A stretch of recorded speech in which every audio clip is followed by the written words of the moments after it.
Hello guys, and welcome to another one of my FortNite videos. The ceiling drop trap is in the weekly store. Is it worth buying? Well, right now it actually might be worth having. As you can see here, it drops a payload of tires from up to 3 tiles high, and that is the important thing right here and right now. It is 3 tiles high because all else equal, this is a pretty junk trap.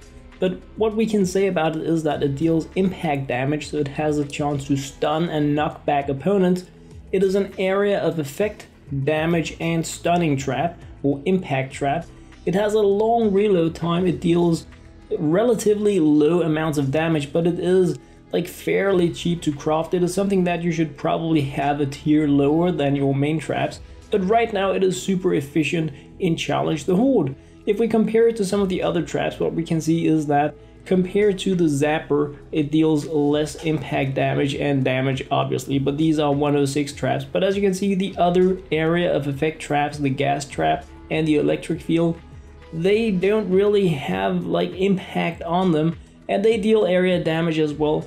Like, so they're more efficient at taking out opponents. But the thing that is really important right here and right now while we have Challenge the Horde is that we have some crazy opponent modifiers that can make it very hard to get your traps to work the way you want them to. The thing that I'm talking about is of course the crazy exploding deathburst modifier, and what it does is that whenever an opponent is taken out, when you defeat an opponent, it is going to explode, and what this does is that it causes damage to all the structures around it, including the roofs right above that are going to be dealing damage.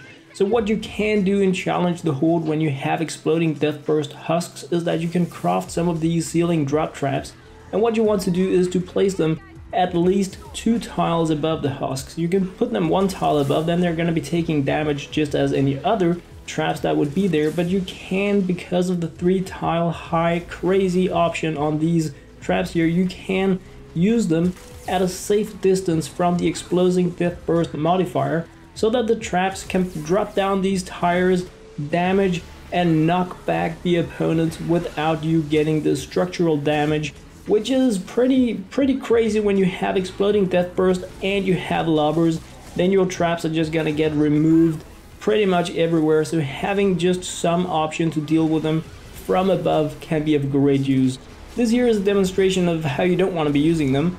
They are just 1 tile up in the air, which means that if they're going to be taking out husks right below them, the structure that they are attached to are going to be taking damage as well. And I'm sorry about the construction noise, but people are building right around me. So anyway guys, that was pretty much what I wanted to share. The drop trap, it's normally pretty meh, pretty bad, but right here, right now, when we have the exploding deathburst modifiers, it's a pretty interesting thing to have in your arsenal. As always guys, thank you very much for watching.